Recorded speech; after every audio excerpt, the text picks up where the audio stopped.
Okay hello बच्चों। तो आज हम लोग जो है ये एक बुकलेट है बेटा, जो ऑफलाइन स्टूडेंट्स को प्रिंटेड बुकलेट मिली हुई है और ऑनलाइन वाले बच्चों को पीडीएफ मिल जाएगी, तो आप उसका प्रिंट आउट निकलवा लेना, ठीक है। इस बुकलेट में एनसीईआरटी के कुछ चैप्टर्स हैं, लाइक सरफेस केमिस्ट्री है। सरफेस केमिस्ट्री में कोलोइडल होता है, एडजॉर्प्शन होता है और कैटालिसिस होता है। और दूसरा बेटा है इसमें estimation and purification of organic compound, वही steam distillation, fractional crystallization, chromatography, Kjeldahl, Kjeldahl, ये सब इसमें आता है। एनवायरमेंटल केमिस्ट्री है, ये भी एनसीईआरटी का टॉपिक है। और केमिस्ट्री इन एवरीडे लाइफ में पॉलीमर है, ड्रग्स है, डिटर्जेंट है, सोप है, ये है। तो अब ये मान लो कि इस बुकलेट से आपको 3 क्वेश्चन तो मिलने हैं।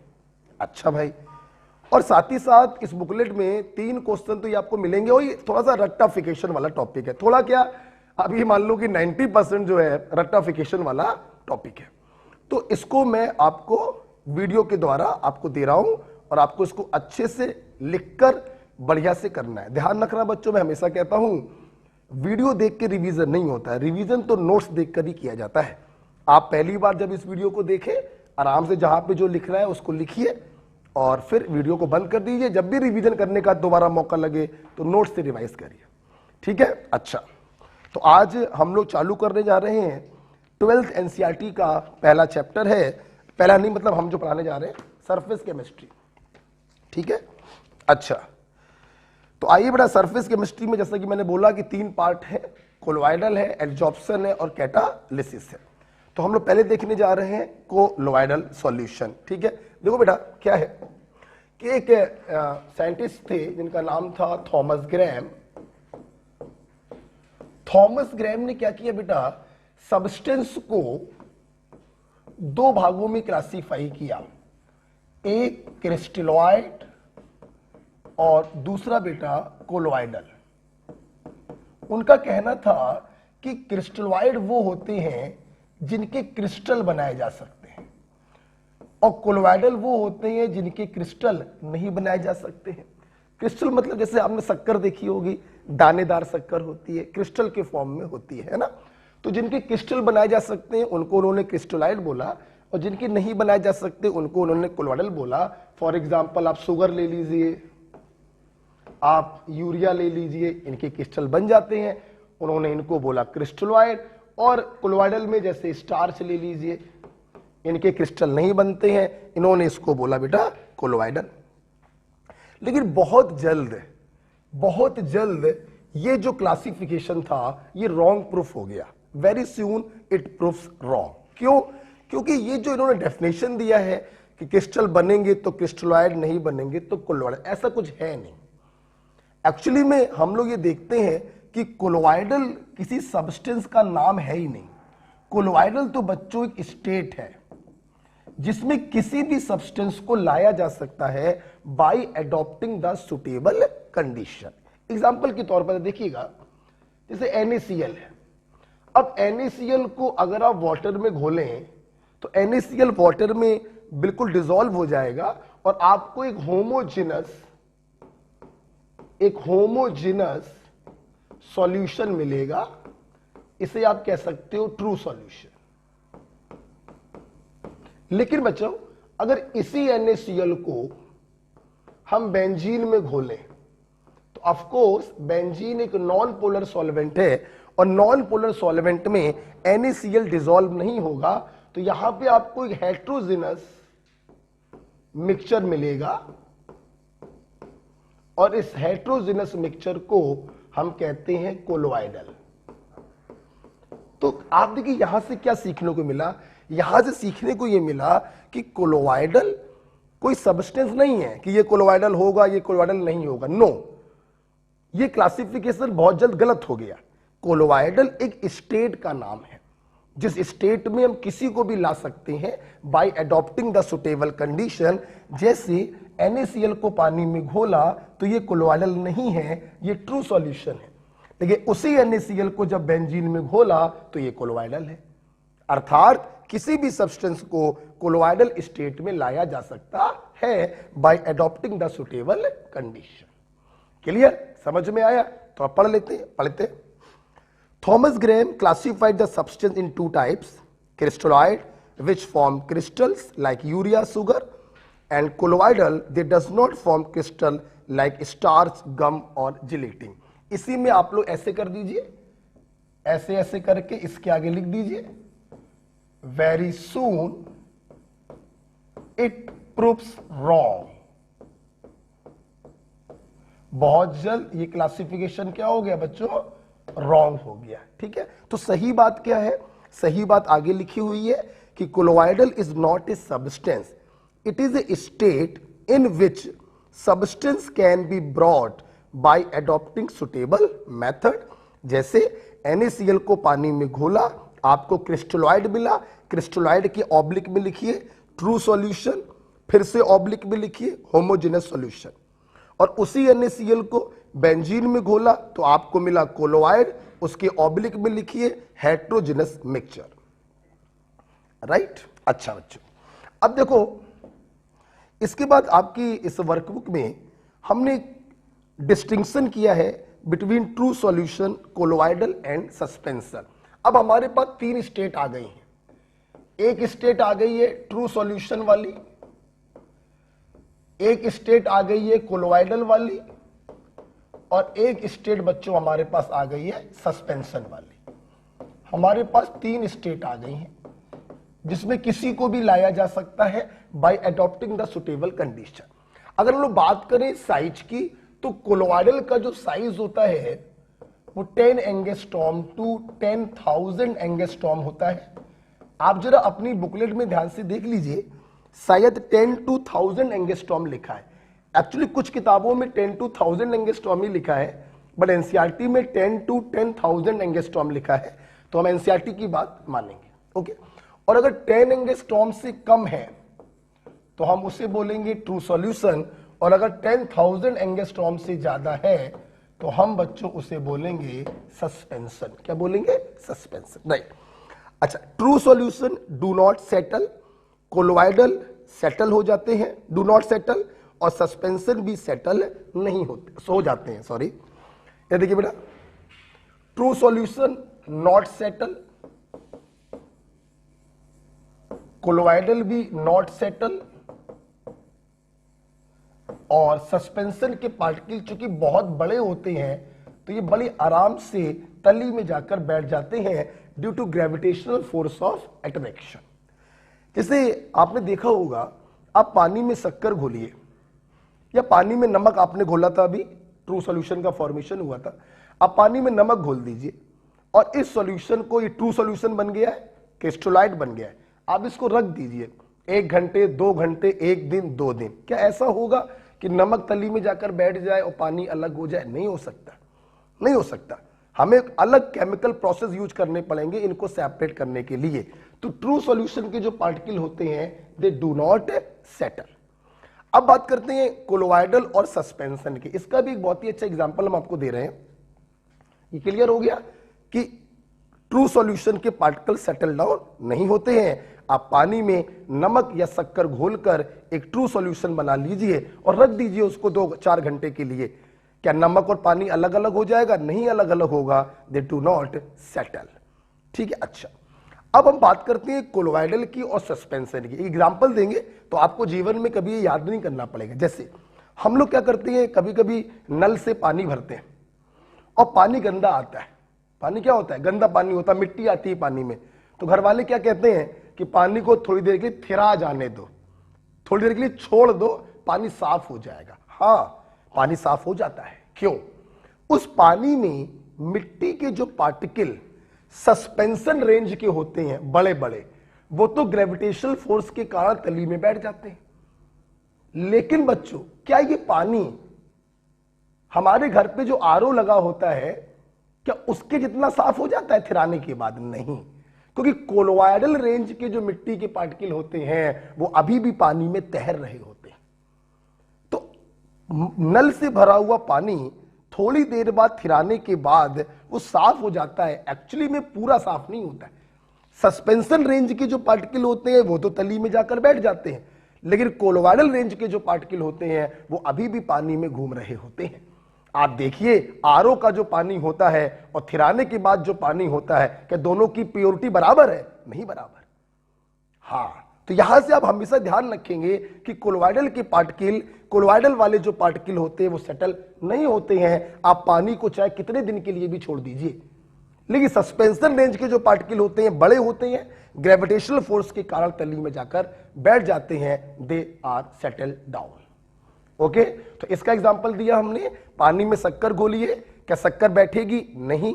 इसका एग्जांपल हमने आपको दिया, नल से जब पानी भरते हैं तो बड़े मिट्टी के पार्ट का सेटल डाउन हो जाते हैं, लेकिन कोलोइडल रेंज वाले सेटल डाउन नहीं होते हैं। Next point, filtrability. हाँ बेटा देखिए, ट्रू सॉल्यूशन साइज बहुत ही छोटा है।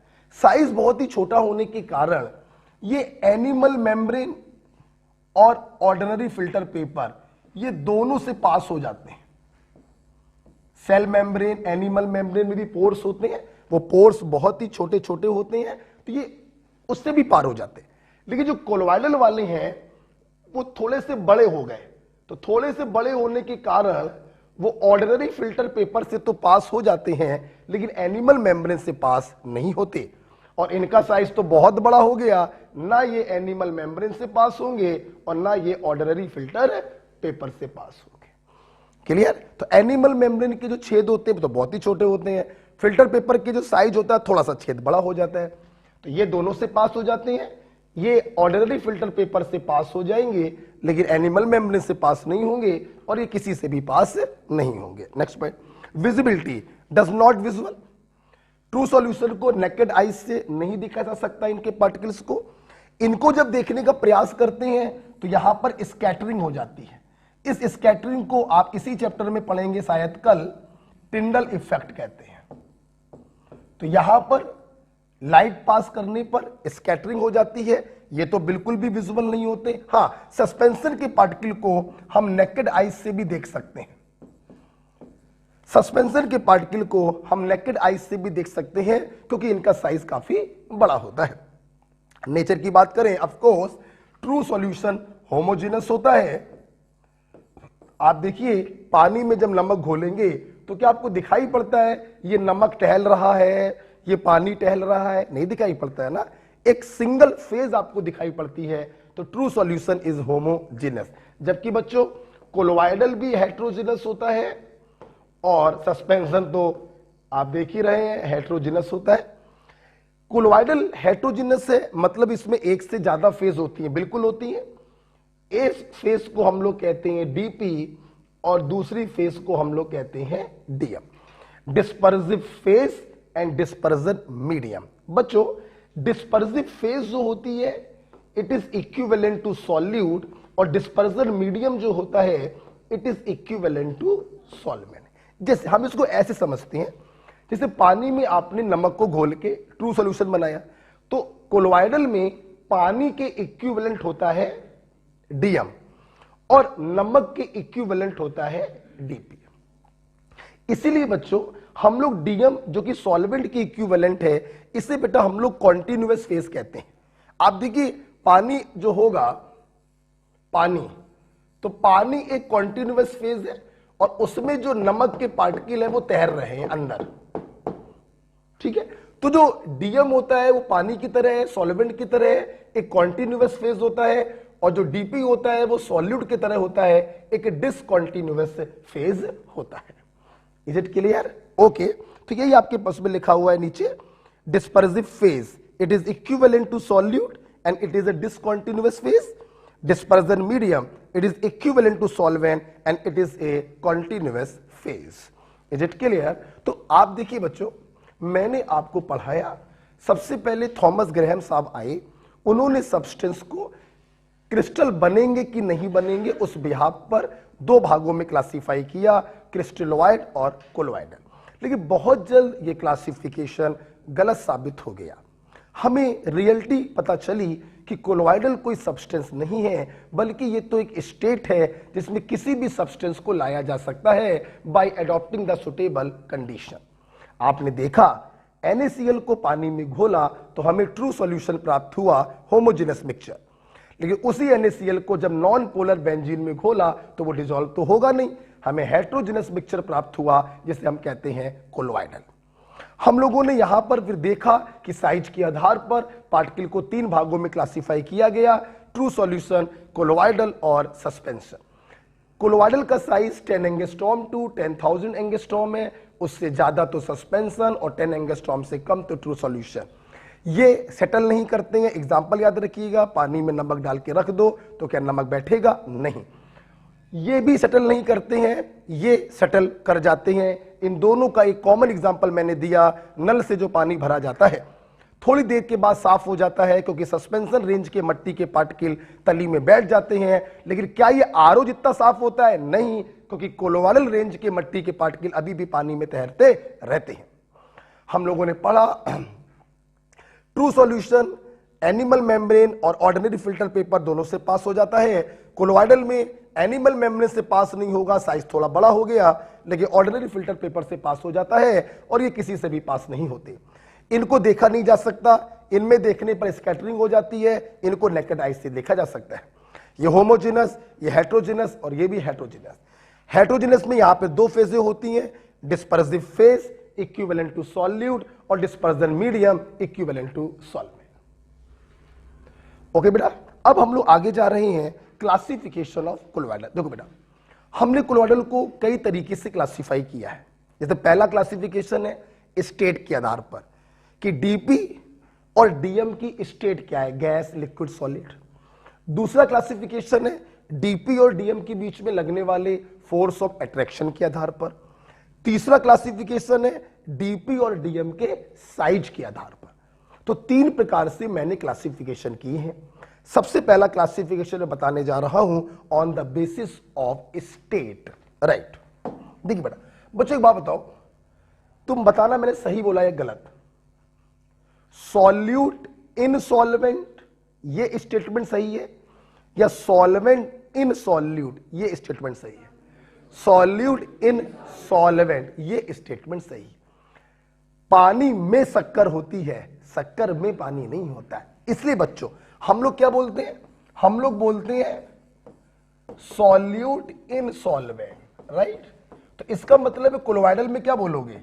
DP in DM, dispersive phase in dispersion medium, right बेटा। देखिए आप सामने देखिए, देखिए तो हम लोग ऐसे लिख देते हैं डीपी इन डीएम, ठीक है। और यहां पे लिखेंगे टाइप ऑफ कोलोइडल,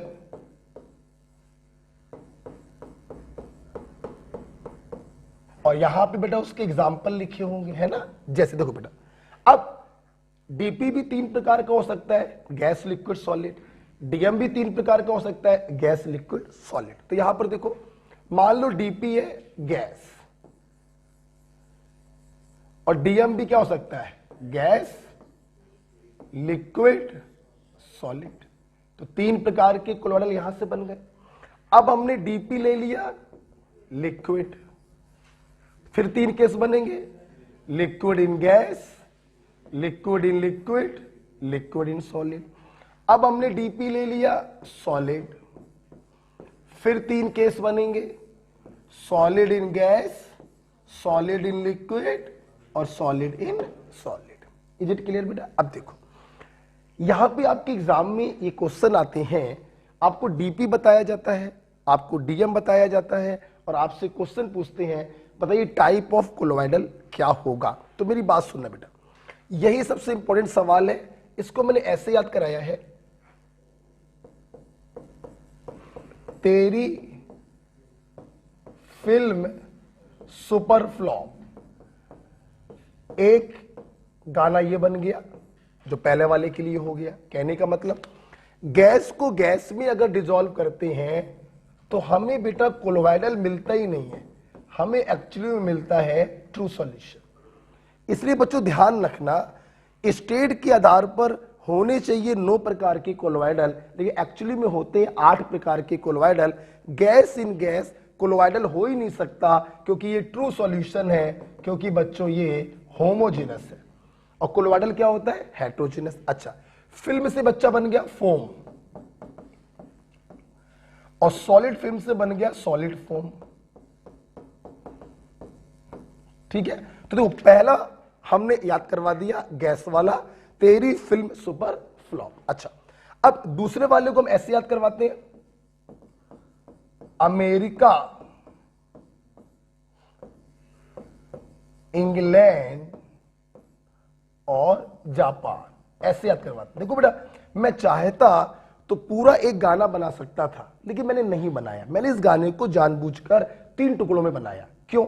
जैसे ही आप देखा कि डीपी आपका गैस है, आपने पहला टुकड़ा याद कर लिया, तेरी फिल्म सुपर फ्लॉप। आपने देखा डीपी लिक्विड है, आपने दूसरा टुकड़ा याद कर लिया, 3 देशों के नाम याद कर लिए, अमेरिका, इंग्लैंड, जापान। लिक्विड को जब गैस में डिजोल्व करते हैं तो बनने वाले को कहते हैं aerosol. Liquid in liquid it is emulsion, और liquid in solid it is jail.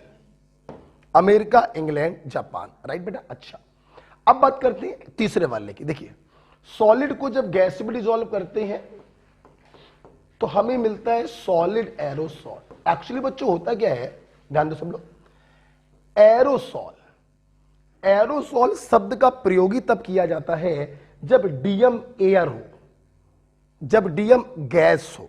आप देखिए, ये तो बेकार हो गया हमारे लिए, ये तो कोलोइडल होगा ही नहीं, ये गैस है और ये गैस है। आप देखिए, इसमें भी शब्द आ रहा है एरोसॉल और इसमें भी शब्द आ रहा है एरोसॉल। तो दोनों एरोसॉल को डिफरेंशिएट करने के लिए हम लोगों ने क्या किया, जिसमें डीपी है सॉलिड, उसके आगे लगा दिया सॉलिड एरोसॉल, और जिसमें डीपी है लिक्विड, उसको सिंपल बोला एरोसॉल। तो कभी भी एरोसॉल शब्द बच्चों आ जाए, समझ जाना आपका डीएम जो होगा वो गैस होगा। डीपी भी अगर गैस, डीएम क्या होगा, गैस। डीपी अगर गैस है तो ये तो बेकार हो गया, ट्रू सॉल्यूशन। डीपी अगर लिक्विड है तो इस एरोसॉल को सिंपल एरोसॉल बोलेंगे, और डीपी अगर सॉलिड है तो इसको बोलेंगे सॉलिड एरोसॉल। क्लियर बेटा? अब देखना, सॉलिड इन लिक्विड इसे कहते हैं सॉल, और सॉलिड इन सॉलिड इसे कहते हैं सॉलिड सॉल।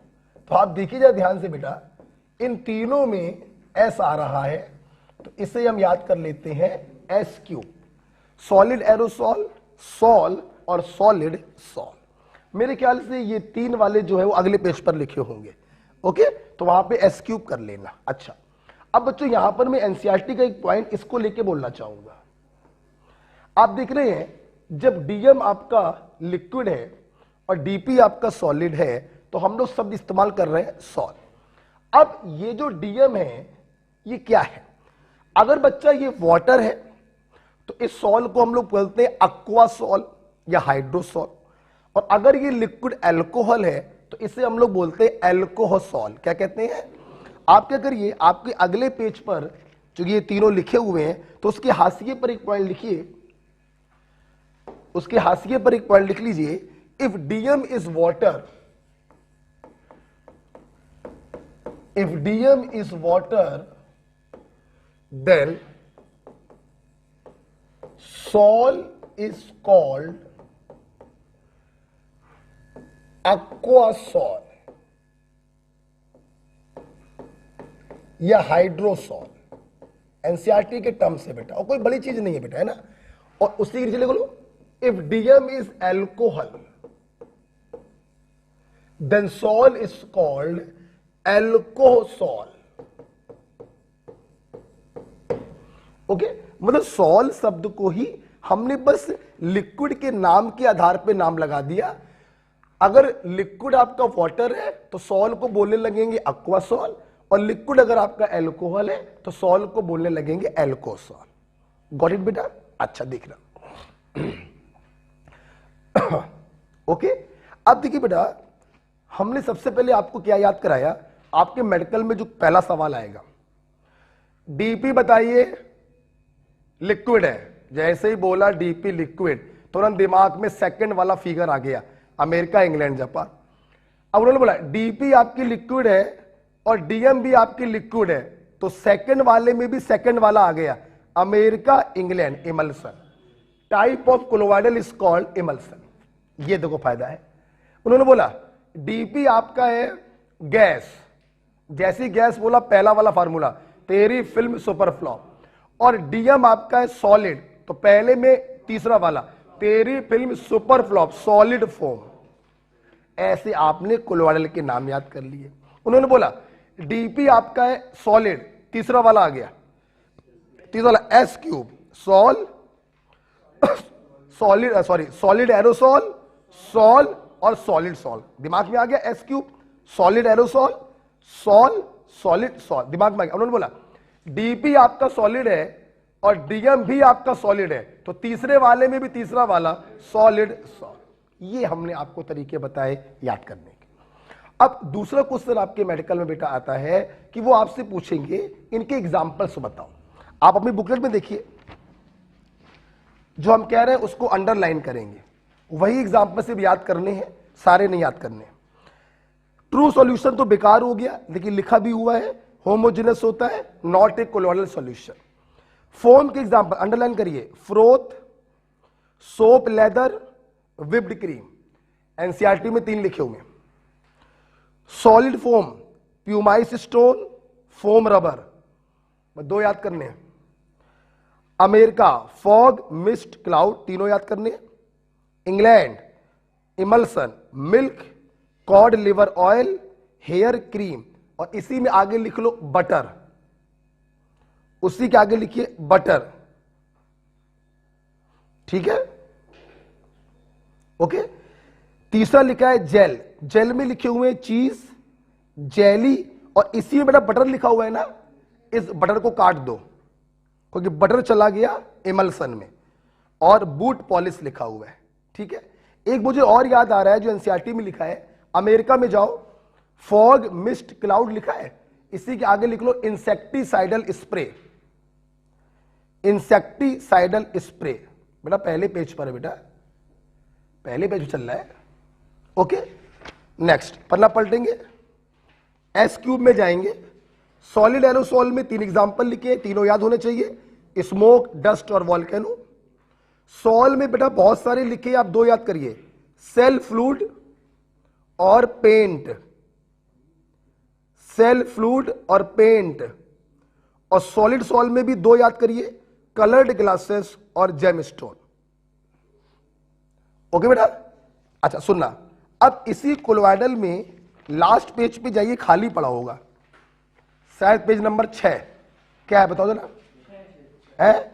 इस पेज में हम आपको कुछ ट्रिक बता रहे हैं। देखो बेटा, अभी आप लोगों ने ये देखा था, ये इसमें से बच्चों सबसे जो इंपॉर्टेंट होते हैं अमेरिका, इंग्लैंड, जापान और सॉलिड एरोसॉल, तो ये 4 तो मैं आपको याद करवा दे रहा हूं, मेरे पास ट्रिक्स है, आपको मैं याद करा दूंगा। और बाकी 3, 1, 2 और 4 ये आपको याद करने हैं, ठीक है। ये तो याद करना नहीं है क्योंकि ये तो ट्रू सॉल्यूशन होता है, तो 4 मैं करा दे रहा हूं याद, जो सबसे इंपॉर्टेंट है, और जो लेस इंपॉर्टेंट है वो थोड़ा सा आप याद कर लीजिएगा, ठीक है। तो पेज नंबर 6 पर पहुंचेंगे। क्या बच्चों, एक बात बताओ, अगर हम बात करें इस दुनिया में सबसे ताकतवर देश कौन सा है, तो भावुक मत हो, इंडिया ना बोलो, भावुक ना हो, सच्चाई बोलो तो अमेरिका है, राइट। तो हम लोग याद करेंगे अमेरिकन फोर्स मोस्ट चैलेंजिंग, भाई जिनकी फोर्सेस बहुत ताकतवर है, अमेरिकन फोर्स मोस्ट चैलेंजिंग, ठीक है।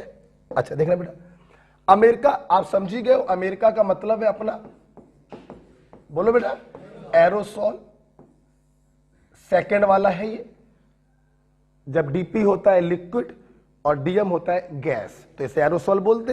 अच्छा, फोर से बेटा बन गया फॉग, मोस्ट से बन गया मिस्ट, और चैलेंजिंग से बन गया, सी से बन गया क्लाउड, और आई से बन गया इंसेक्टिसाइडल स्प्रे।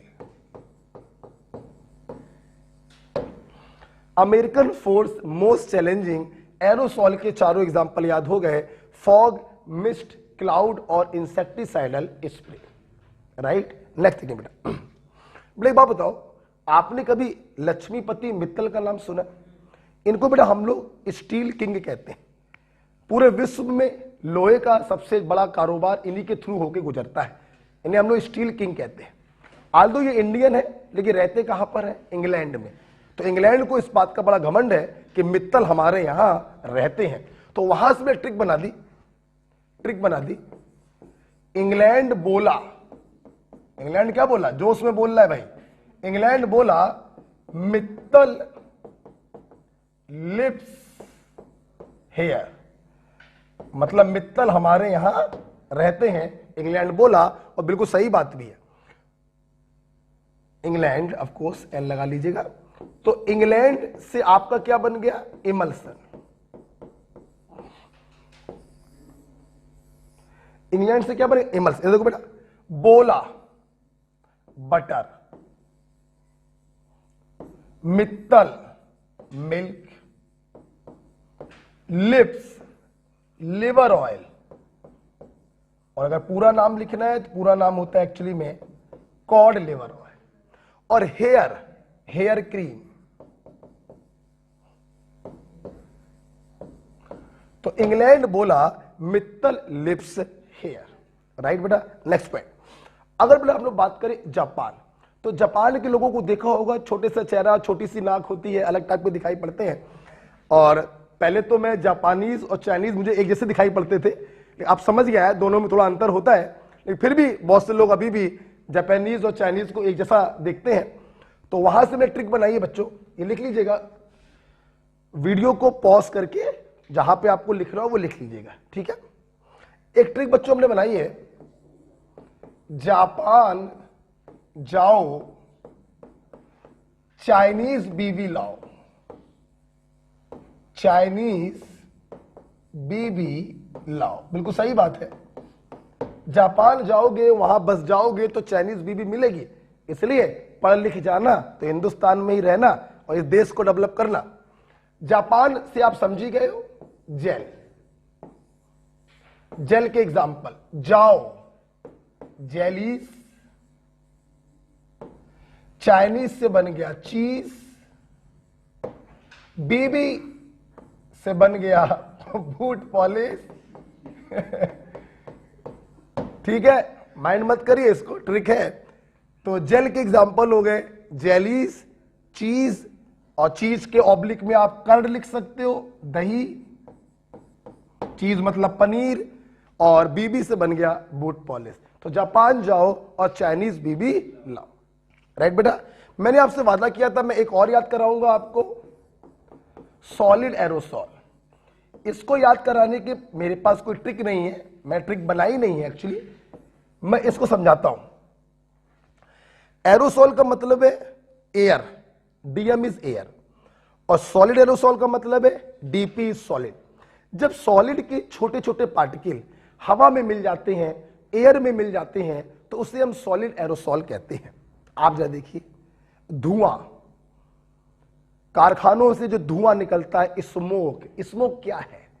मतलब कारखानों में जब निकलता है तो उसमें कार्बन के सॉलिड पार्टिकल और अन्य एलिमेंट के सॉलिड पार्टिकल होते हैं जो एयर में घूमने लगते हैं, एयर में फैल जाते हैं। तो एयर में सॉलिड के पार्टिकल फैल गए, तो इसी को तो तुमने स्मोक बोला, तो smoke is the example of solid aerosol. Okay, तो सॉलिड के पार्टिकल जैसे कार्बन के पार्टिकल है, आर्सेनिक के पार्टिकल है, ये सॉलिड होते हैं, एयर में फैल जाते हैं, वही धुआं बन जाता है। तो सॉलिड एरोसॉल का एग्जांपल क्या हम स्मोक नहीं लिख सकते हैं? लिख सकते हैं। डस्ट, डस्ट क्या है? क्या है डस्ट?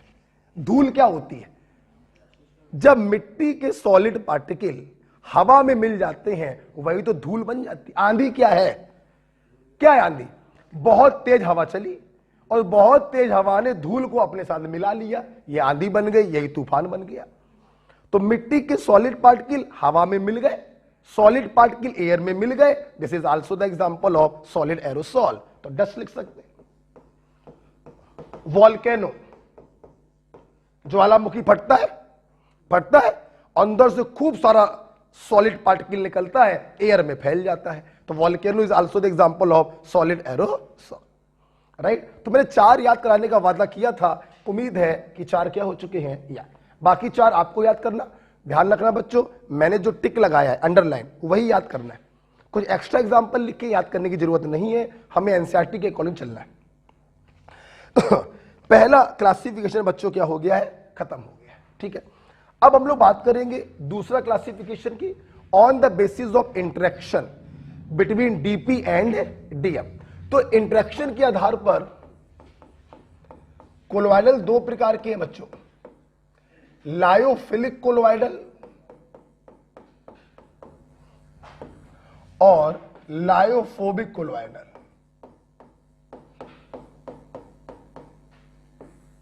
ठीक है, देखिए बेटा बहुत ही सिंपल है, हमसे समझिए फिर हम पढ़ा देंगे बाद में। ठीक है, समझिए हमसे। देखिए, लायो माने लिक्विड, फिलिक माने लवर। मतलब जो लायोफिलिक कोलोइडल होते हैं, इनके जो पार्टिकल होते हैं, बोले तो डीपी पार्टिकल, वो डीएम से प्यार करती है। प्यार करने का मतलब है, गाना नहीं गाएंगे ये लोग, प्यार करने का मतलब है इनके बीच में स्ट्रॉन्ग बॉन्डिंग है, इनके बीच में स्ट्रॉन्ग फोर्स ऑफ अट्रैक्शन है। हाँ, तो लायोफिलिक में क्या होता है, strong force of attraction between DP and DM. चूंकि बेटा बहुत स्ट्रॉन्ग फोर्स होता है, इसलिए ये हाईली स्टेबल होते हैं। क्यों हाईली स्टेबल होते हैं बच्चों, क्योंकि डीपी जो होता है वो चारों तरफ से डीएम से झेल के घिर जाता है, हाइड्रेशन बहुत ज्यादा हो जाता है, तो ये हाईली स्टेबल होते हैं क्योंकि डीपी और डीएम में बहुत ज्यादा फोर्स ऑफ अट्रैक्शन लगता है।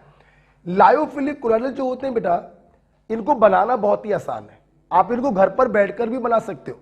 डीपी लिया, डीएम लिया, मिला दिया, दन से तैयार हो गया lyophilic colloidal, easy to prepare. आप इनको घर पर बैठ के बना सकते हो बच्चों, इसीलिए इनको हम लोग इंट्रिंसिक कोलोइडल भी कहते हैं। बच्चों बोलो क्या कहते हैं, इंट्रिंसिक कोलोइडल भी कहते हैं। ये जो शब्द बच्चों है इंट्रिंसिक, ये शब्द आया इन सिटू। आप बायो में एक शब्द यूज करते हो इन सिटू एक्स सिटू, तो इन सिटू का मतलब अंदर, घर पर बैठ के बना सकते हैं, इसलिए इनको इंट्रिंसिक कोलोइडल भी हम लोग कहते हैं। अच्छा, लायोफिलिक कोलोइडल बच्चों रिवर्सिबल होते हैं। रिवर्सिबल का मतलब क्या है, आपने डीपी डीएम को मिलाया, लायोफिलिक कोलोइडल तैयार हो गया, स्ट्रॉन्ग फोर्स ऑफ अट्रैक्शन। अब अगर आप इस कोलोइडल को बर्बाद कर दो, आप इसी चैप्टर में पढ़ोगे, कोलोइडल को बर्बाद करना कहलाता है कोएगुलेशन या प्रिसिपिटेशन। अगर आप इसको बर्बाद कर देते हो, कोई बात नहीं, कर दो बर्बाद, फिर से मिलाओगे फिर से बन जाएगा। This is reversible. क्या बेटा, नेक्स्ट बेटा एक बात बताओ, जहां पे प्यार होता है वहां पे टेंशन कम। बहुत ही इंपॉर्टेंट बेटा पॉइंट है, लायोफिलिक कोलोइडल का सरफेस टेंशन कम होता है, कम, लेस देन डीएम। कम किससे कम, डीएम से कम होता है इनका सरफेस टेंशन, लेकिन बच्चों इनकी विस्कोसिटी ज्यादा होती है। तो आप ऐसे याद रखेंगे कि एक दूसरे के अपोजिट है, सरफेस टेंशन कम तो विस्कोसिटी ज्यादा। याद कैसे कराया, जहां पे प्यार होता है वहां पे टेंशन बहुत कम होती, कंपैरेटिव। देखो टेंशन तो होती है, टेंशन तो हर जगह होती है, लेकिन कंपैरेटिवली कम होती है। तो सरफेस टेंशन कम तो विस्कोसिटी ज्यादा होती। अच्छा बच्चों एक बात बताना चाहेंगे, ये जो आपके लायोफिलिक कोलोइडल होते हैं इनको देखा नहीं जा सकता। लायोफिलिक कोलोइडल को, डीपी के पार्टिकल को देखा नहीं जा सकता। क्यों, वही कहावत है ना, आजकल पुराने जमाने में कहा जाता था, लवर कहते थे हम लोग दो जिस्म एक जान है, ऐसा लोग बोलते थे जो प्यार करते थे। तो कुछ ऐसे यहां पर भी है, यहां पर भी डीपी और डीएम में भयानक प्यार है, दो जिस्म एक जान है, न डीपी दिख रहा न डीएम दिख रहा है, इनको देखा नहीं जा सकता, इसीलिए बच्चों इनको हम लोग इमल्सोइड कहते हैं। बच्चों लोग क्या कहते हैं, इनको इमल्सोइड कहते हैं, राइट। एक पॉइंट और है, एक बार बच्चों और सुनना, जहां देखिए आजकल मॉडर्न जमाना चल रहा है, कोई किसी की सुनना पसंद नहीं करता है, ना लड़का लड़की की और ना लड़की लड़का की। तो आजकल डाइवोर्स के केसेस बहुत बढ़ गए। अब वही बात है ना, जहां पे प्यार बहुत ज्यादा है वहां पे डाइवोर्सेस हो भी सकता है यार, और नहीं भी हो सकता। लेकिन जहां पे लड़ाई झगड़ा है वहां गारंटी है साला, आज नहीं तो 4 साल बाद, और 4 साल बाद नहीं 10 साल बाद डाइवोर्स होना ही होना है। यहां पे डाइवोर्स का मतलब क्या है, लायोफिलिक कोलोइडल में अगर इलेक्ट्रिक फील्ड लगाई जाए तो ये माइग्रेट कर भी सकते हैं और नहीं भी कर सकते, डाइवोर्स हो भी सकता है, नहीं भी हो सकता, क्योंकि प्यार बहुत ज्यादा। जबकि लायोफोबिक लिक्विड हेटर, अरे जहां पे घृणा है, जहां पे नफरत है, तो किसी तरीके से इनकी शादी करा भी दो तो 2 साल बाद डाइवोर्स होना पक्का है। मतलब जहां इनके पार्टिकल में और इनके पार्टिकल ऑलवेज माइग्रेट इन इलेक्ट्रिक फील्ड। ओके, आप देखिए हमने कितने प्यार से आपको सारा समझाया है। आपने देखना, रिवाइज कराने जा रहे हैं, इसके द्वारा नहीं, इसके द्वारा। देखना, लायोफोबिक लिक्विड हेटर है तो फोर्स ऑफ अट्रैक्शन क्या होगा? कम। फोर्स ऑफ अट्रैक्शन कम। स्टेबल भी होंगे, कम। इनको प्रिपेयर करना डिफिकल्ट। इनको प्रिपेयर करने के लिए हमें लैब में जाना पड़ेगा, कारखाने में जाना पड़ेगा, घर पे बैठ के नहीं बना सकते, इसीलिए इनको कहते हैं एक्सट्रिंसिक कोलोइडल। नेक्स्ट, वो रिवर्सिबल है, ये बोलो। भैया एक तो एक दूसरे से नफरत कर रहे हैं, तुमने किसी तरीके से शादी करा दी, दोनों को मिला के कोलोइडल तैयार कर दिया और तुमने फिर से डाइवोर्स करा दिया, कोलोइडल को बर्बाद कर दिया। दोबारा मिलेंगे? एक तो जैसे तैसे मिलाया, शादी कराई, और तुम सोचो कि डाइवोर्स के बाद दोबारा मिल जाएंगे, तो कभी नहीं। अगर इनको एक बार बनाने के बाद अगर आपने डिस्ट्रॉय कर लिया तो इनको वापस से दोबारा बनाया नहीं जा सकता, इसलिए बच्चों ये इररिवर्सिबल होते हैं। नेक्स्ट पॉइंट देखिए, यहां पे जो सरफेस टेंशन और विस्कोसिटी है वो डीएम के लगभग बराबर ही होता है। ओके, यहां पे टेंशन कम है, विस्कोसिटी ज्यादा। इनका सरफेस टेंशन और विस्कोसिटी डीएम के ऑलमोस्ट बराबर ही होता है। यहां पे क्या पढ़ाया था? हाँ, मे और मे नॉट माइग्रेट, जबकि ये जो होते हैं बच्चों ऑलवेज माइग्रेट इन इलेक्ट्रिक फील्ड। डाइवोर्स होना ही होना है, आज नहीं तो 4 साल बाद। ओके, लायोफिलिक कोलोइडल की एग्जांपल है बच्चों organic polymer, starch, gum, glue, gelatin. और लायोफोबिक एग्जांपल है मेटल सॉल। लायोफोबिक के बच्चों एग्जांपल है मेटल सॉल। राइट, आइए मैं समझा दिया, पढ़ लेते हैं। Lyophilic colloidal liquid lover, they are called intrinsic colloidal or emulsioid. Strong force of attraction, can form easily by direct mixing. They are reversible, highly stable due to high degree of hydration. Viscosity ज़्यादा होगी, surface tension कम होगी. These particles cannot be detected under ultra microscope. इसीलिए इनको कहते हैं emulsioid. आगे लिख लो, so called emulsioid. Their particle may or may not migrate in electric field. Divorce हो भी सकता है, नहीं भी हो सकता। एग्जाम्पल है organic substance like starch, gum, glue, gelatin, protein etcetera. Lyophobic पढ़ाने की जरूरत नहीं है, बिल्कुल इसी की फोटो कॉपी। याद हो गया? अब हम लोग दूसरा क्लासिफिकेशन करने जा रहे हैं on the basis of size. Size के आधार पर 3 एग्जाम्पल लिखिए, मल्टीमोलिकुलर, मैक्रोमोलिकुलर और एसोसिएटेड कोलोइडल। ठीक है, होता क्या बेटा, मल्टीमोलिकुलर में क्या होता है, इनका साइज बहुत ही छोटा होता है। जब साइज बच्चों बहुत ही छोटा होते हैं तो इनके पार्टिकल आपस में जुड़कर कोलोइडल रेंज में आ जाते हैं। बेटा बोलो किस में? कोलोइडल रेंज में। तो इन्हें हम लोग कहते हैं मल्टीमोलिकुलर कोलोइडल। आप देख रहे हो, इनका साइज बिंदी के बराबर था, ये बिंदियां आपस में जुड़कर एक बड़ा साइज बना लिया, इन्हें कहते हैं मल्टीमोलिकुलर कोलोइडल। एग्जाम्पल बच्चों में गोल्ड सॉल और सल्फर सॉल लिखा हुआ है मेरे ख्याल से, ठीक है। दूसरा बच्चों होता है मैक्रोमोलिकुलर, इनके साइज बच्चों बहुत बड़े होते हैं। तो साइज बहुत बड़ा होने के कारण क्या होता है कि ये कोलोइडल रेंज में तो अथुना बेटा भाई, कोलोइडल रेंज क्या है? 10 एंगस्ट्रॉम टू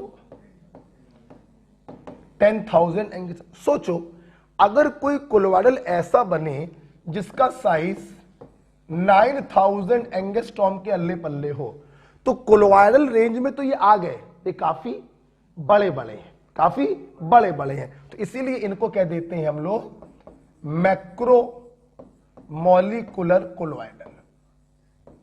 और ये बेटा यूजली पॉलीमर्स होते हैं, ऑर्गेनिक पॉलीमर, क्योंकि पॉलीमर का साइज क्या होता है, काफी बड़ा। तो इनको कितना भी तोड़कर तुम कोलोइडल रेंज में ले आओ, ये 10 के नजदीक नहीं पहुंचते हैं, 10,000 के नजदीक पहुंचते हैं, इसीलिए इनको कहते हैं मैक्रोमोलिकुलर कोलोइडल। आप बताना, जिनका साइज 10 एंगस्ट्रॉम से छोटा है और ये जुड़कर कोलोइडल रेंज में आ रहे हैं, तो आप बताओ ये 10 के नजदीक होंगे या 10,000 के? 10 के नजदीक होंगे। जबकि जिनका साइज बहुत बड़ा बड़ा था, हम उनको तोड़कर कोलोइडल रेंज में लेकर आ रहे हैं, तो किसके नजदीक होंगे? 10,000 के, इसीलिए कहते हैं मैक्रोमोलिकुलर कोलोइडल। ओके, ये लेस इंपॉर्टेंट है, ये वाला और ये वाला। सबसे ज्यादा इंपॉर्टेंट जो on the basis of size है, उसे कहते हैं एसोसिएटेड कोलोइडल या मीसेल। शायद तीसरा वाला एग्जांपल लिखा हुआ है, हमसे पढ़िए आप। देखिए, एसोसिएटेड कोलोइडल या मीसेल्स भी कहते हैं। देखिए बच्चा, कहीं ना कहीं एसोसिएटेड कोलोइडल जो होते हैं वो मल्टी मॉलिक्यूलर से समानता शो करते हैं, लेकिन दोनों में अंतर है। क्या? सुनना, एसोसिएटेड कोलोइडल का जो साइज होता है, नो डाउट वो पार्टिकल जिनका साइज 10 एंगस्ट्रॉम से कम होता है, तो ये क्या करते हैं, ये भी बिल्कुल मल्टी मॉलिक्यूलर के तरीके से आपस में जुड़ जाते हैं और कोलोइडल रेंज में आ जाते हैं, तो इन्हें हम लोग कहते हैं एसोसिएटेड कोलोइडल। अब तुम सोचोगे सर यही काम तो मल्टी मॉलिक्यूलर ने भी किया था, यही काम यहां पर भी हो रहा है, तो दोनों में डिफरेंस क्या है? थोड़ा डिफरेंस है। मल्टी मॉलिक्यूलर आपस में जुड़ने लगते हैं, वहां पे कोई कंडीशन नहीं है, यहां पे कंडीशन है। क्या? ये आपस में जुड़कर कोलोइडल रेंज में तब आते हैं जब इनकी कंसंट्रेशन एक निश्चित कंसंट्रेशन से ज्यादा हो। उस निश्चित कंसंट्रेशन को कहते हैं सीएमसी, क्रिटिकल मीसेल कंसंट्रेशन। ओके होगी बात? और ये आपस में तभी जुड़ते हैं जब इनका टेम्परेचर भी एक निश्चित टेम्परेचर से ज्यादा हो, उसे कहते हैं क्राफ्ट टेम्परेचर। जब दो कंडीशन सेटिस्फाई होंगी तभी बच्चों एसोसिएटेड कोलोइडल का फॉर्मेशन होगा। ओके हो रही बात? ध्यान रखिएगा, कंसंट्रेशन सीएमसी से ज्यादा होनी चाहिए और टेम्परेचर क्राफ्ट टेम्परेचर से ज्यादा होना चाहिए। मल्टी मॉलिक्यूलर में ऐसी कोई कंडीशन नहीं थी। दूसरा पॉइंट, मल्टी मॉलिक्यूलर के एग्जांपल थे गोल्ड सॉल्ट और सल्फर सॉल्ट। इनके बच्चों एग्जांपल होते हैं सरफेस एक्टिव एजेंट, बोले तो सोप एंड डिटर्जेंट।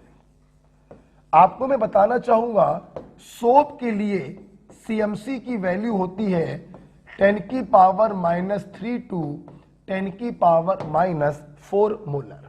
सब लिखा हुआ है, कुछ लिखिए मैं, सब लिखा हुआ है। ओके, इतना पॉइंट क्लियर हो चुका है आपको कि साइज बहुत छोटा है, आपस में जुड़ेंगे कोलोइडल रेंज में आएंगे, लेकिन जुड़ेंगे तभी जब कंसंट्रेशन सीएमसी से ज्यादा हो, टेम्परेचर क्राफ्ट टेम्परेचर से ज्यादा हो। इनके एग्जाम्पल है सरफेस एक्टिव एजेंट, सोप और डिटर्जेंट। साबुन के लिए सीएमसी की वैल्यू होती है 10 की पावर -3 से 10 की पावर -4 मोलर। ओके होगी बात बेटा? अच्छा, यही सब लिखा हुआ है इसमें। अब उसके बाद बच्चों इन्होंने एग्जाम्पल लिख दिए हैं। सोप के इन्होंने 2 एग्जाम्पल लिखे हैं, सोडियम स्टीरेट और सोडियम पामिटेट। एक्चुअली में क्या होता है, ये बेटा कार्बोक्सिलिक एसिड है, ठीक है। हमने कार्बोक्सिलिक एसिड का सोडियम सॉल्ट बनाया, सोडियम कार्बोक्सिलेट। इसी को हम लोग सोप कह सकते हैं अगर R की वैल्यू बहुत ज्यादा हो। अगर R की वैल्यू बहुत ज्यादा हो तो इसी को बच्चों हम लोग कहते हैं सोप। बोले तो soap are the sodium salt of higher fatty acid. जैसे आपकी कॉपी में लिखा है सोडियम पामिटेट, तो सोडियम पामिटेट का मतलब हो गया पामिटिक एसिड। ये बच्चों पामिटिक एसिड होता है। अब अपन ने क्या किया, पामिटिक एसिड का सोडियम सॉल्ट बना दिया। This is sodium palmitate. ये भी एक प्रकार का साबुन है, सोप है, सरफेस एक्टिव एजेंट है, एसोसिएटेड कोलोइडल का एग्जांपल है। हमने बोला सोडियम स्टीरेट, तो एक्चुअली क्या होता है, स्टेरिक एसिड होता है ये। आपने क्या किया, स्टेरिक एसिड में H को हटाकर इसका सोडियम सॉल्ट बना दिया, सोडियम स्टीरेट। सोडियम स्टीरेट ये भी बच्चों क्या एक प्रकार का साबुन है। तो ध्यान रखिएगा कि सोप के एग्जाम्पल है sodium salt of higher fatty acid, दो आपकी कॉपी में लिखे हैं, सोडियम पामिटेट और सोडियम स्टीरेट। बेटा सोप और डिटर्जेंट को मैं डिटेल में पढ़ाऊंगा, जैसा कि मैंने अभी बोला था। इसी सीट में देखिएगा पीछे डिटर्जेंट वाली हेडिंग पड़ी होगी, वहां पे मैं डिटेल में पढ़ाऊंगा साबुन भी और डिटर्जेंट भी। ओके, यहां पे दो एग्जांपल लिखे हैं, पर्याप्त है। ओके, अच्छा अब बेटा हम लोग बात करें डिटर्जेंट की। आपकी कॉपी में डिटर्जेंट के दो एग्जांपल लिखे हैं शायद, सोडियम लॉरिल सल्फेट,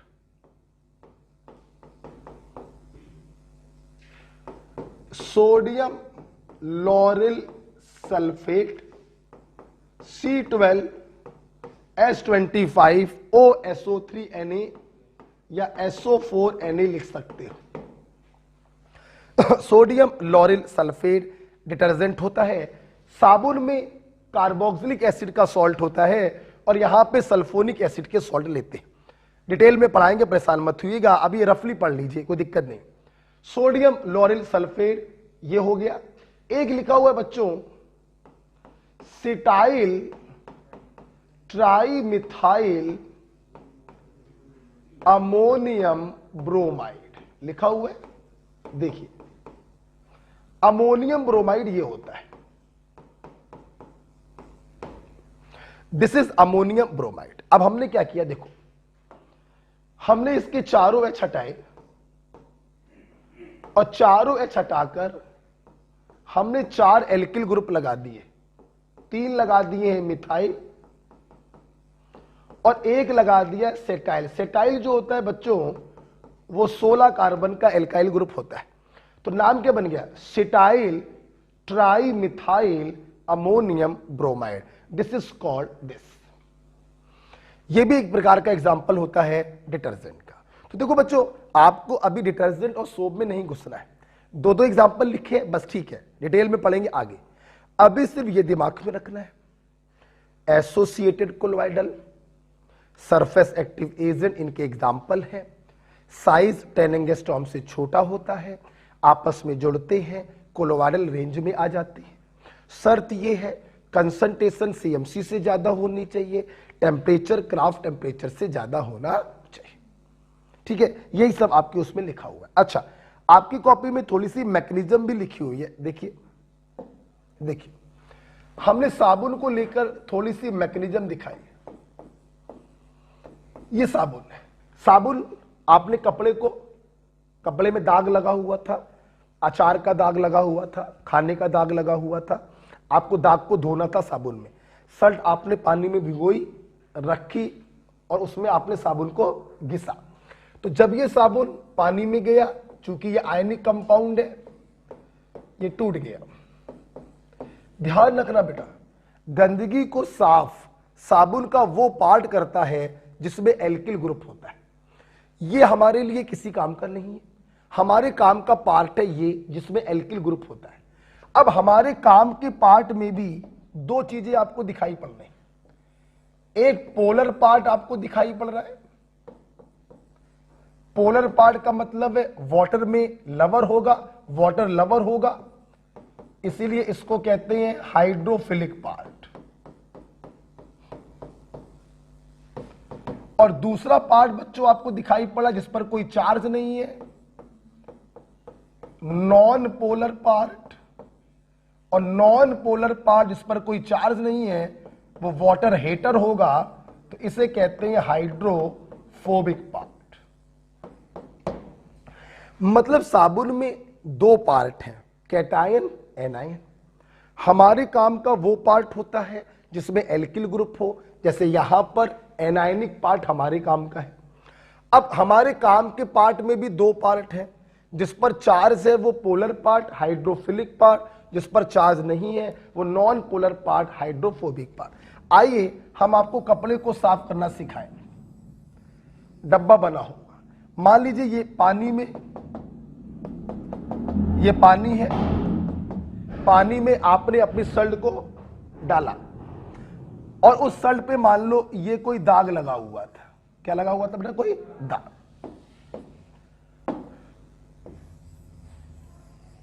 ये कोई दाग लगा हुआ था उस पानी शर्ट पर, आपने साबुन को घिसा तो हुआ क्या? देखिए बेटा, साबुन में एक्टिव पार्ट से हमें मतलब है, उससे मतलब नहीं। अब एक्टिव पार्ट में जो पोलर पार्ट होता है वो इस धब्बे की सरफेस पे रहेगा, पानी में रहेगा, और ये जो नॉन पोलर पार्ट है, जो वाटर हीटर है, वो क्या करता है? इस धब्बे के इस ऑयल के अंदर घुस जाता है। इस प्रकार से साबुन के छोटे छोटे पार्टिकल इसको चारों तरफ से ऐसे करके घेर लेते हैं।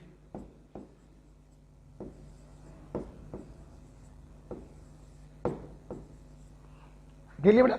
और जब इसको घेर लेते हैं तो आप देखिए क्या होता है, जब ये नॉन पोलर पार्ट धब्बे के अंदर घुसा तो धब्बे की जो पकड़ है वो थोड़ी सी कपड़े से ढीली हो जाती है और इसका सरफेस टेंशन थोड़ा सा कम हो जाता है। आप देखिए, और सरफेस टेंशन जब कम होगा तो इस प्रकार से एक स्फेरिकल साइज ले लेता है, स्फेरिकल शेप ले लेता है।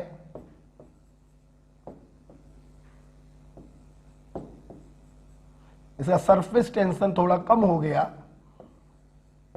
कपड़े से पकड़ थोड़ी कम हो गई और ये स्फेरिकल साइज ले लिया। आपने ब्रश मारा और ये धब्बा जो है ब्रश के साथ बाहर चला गया। तो आप देखो बेटो, हमने क्यों कहा था कि एल्किल ग्रुप हो जहां पर होगा वही हमारे काम का पार्ट है। देखो, आप खुद देखो, ये एल्किल ग्रुप ही तो ऑयल के अंदर घुस रहा है और ये एल्किल ग्रुप ही तो उसकी पकड़ को कमजोर कर रहा है। तो alkyl group is the most important part और इसी बनी हुई चीज को हम लोग बच्चों कहते हैं, चाहे बोल लो एसोसिएटेड कोलोइडल और चाहे बोल लो बच्चों मीसेल्स। क्या बोलो बेटा? मीसेल।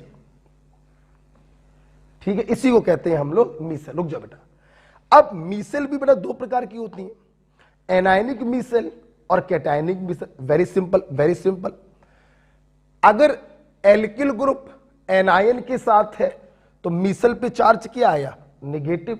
इसे कहते हैं एनायनिक मीसेल। साबुन बच्चों जब भी बनाएगा एनायनिक मीसेल ही बनाएगा, क्योंकि साबुन होते हैं sodium salt of higher fatty acid, और जो डिटर्जेंट होते हैं वो एनायनिक मीसेल भी बना सकते हैं और कैटायनिक मीसेल भी बना सकते हैं। सामने देखिए, रुक जाइए इसको। आपको याद है सोडियम लॉरिल सल्फेट? याद है? ये था। तो सोडियम लॉरिल सल्फेट में जो एल्किल ग्रुप है वो एनायन के साथ है, तो ये बनाएगा एनायनिक मीसेल। लेकिन आपको याद है सेटाइल ट्राइमिथाइल अमोनियम ब्रोमाइड, यहां पे देखिए जो लार्ज एल्किल ग्रुप है वो कैटायन के साथ है, तो ये जब भी बनाएगा कैटायनिक मीसेल बनाएगा। Is it clear? तो हमारे काम का पार्ट बच्चों मेन कौन होता है? जिसमें एल्काइल ग्रुप होता है। अगर ये एनायन के साथ है तो मीसेल पर नेगेटिव चार्ज आएगा, उसे एनायनिक मीसेल कहेंगे, और अगर ये कैटायन के साथ है तो मीसेल पर पॉजिटिव चार्ज आएगा, इसे कैटायनिक मीसेल कहेंगे। ओके, आप देखिए बेटा यही सब कुछ लिखा हुआ है। अगले पेज पे डब्बा बना होगा, उस डब्बे में ऐसे करके दिखा लो।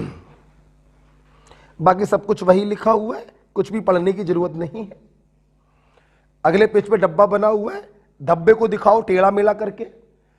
साबुन के पार्टिकल ने चारों तरफ से घेर लिया, सरफेस टेंशन कम हो गया, एक इसने स्फेरिकल शेप ले लिया, इसे हम लोग कहते हैं मीसेल, MICELL। ठीक है, ओके, इसी को कहते हैं एसोसिएटेड कोलोइडल या मीसेल।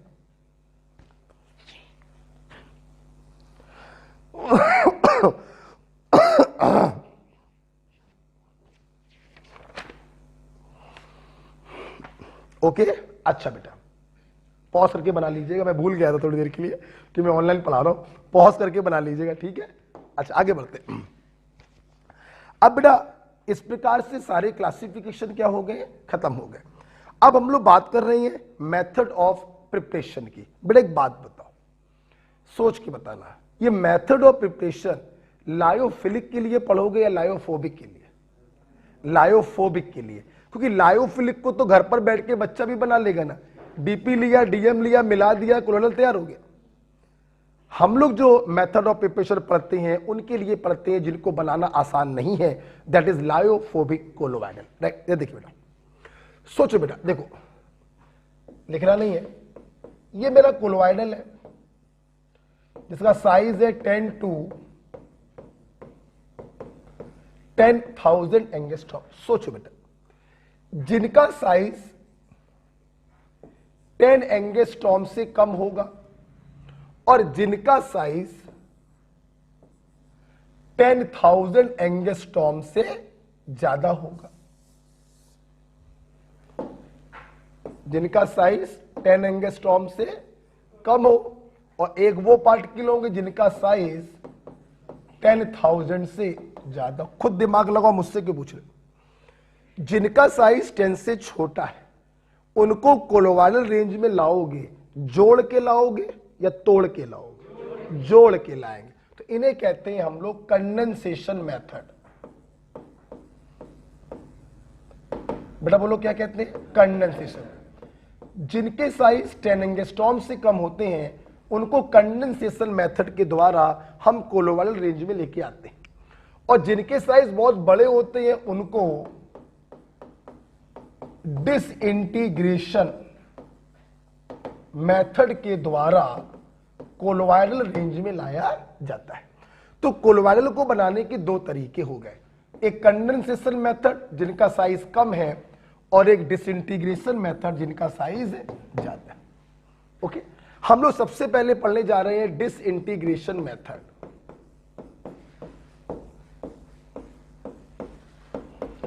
मतलब जिनका साइज बड़ा है उनको तोड़कर हम कोलोवाइडल रेंज में लेकर आएंगे। देखो बेटा, तोड़ने के भी आपकी कॉपी में 3 तरीके लिखे। पहला तरीका है मैकेनिकल डिसइंटीग्रेशन। जैसे आप देखिए, बड़े पार्टिकल को रखा, हथौड़ा चलाया, मतलब कोई रिएक्शन नहीं करा रहे, अपने फिजिकल फोर्स का इस्तेमाल कर रहे हैं उसको छोटा छोटा चूरा बनाने में। जैसे हम लोग घर में अदरक पीसते हैं, अदरक का बड़ा पार्टिकल होता है, पीस पीस के छोटा कर देते, चूरा बना देते।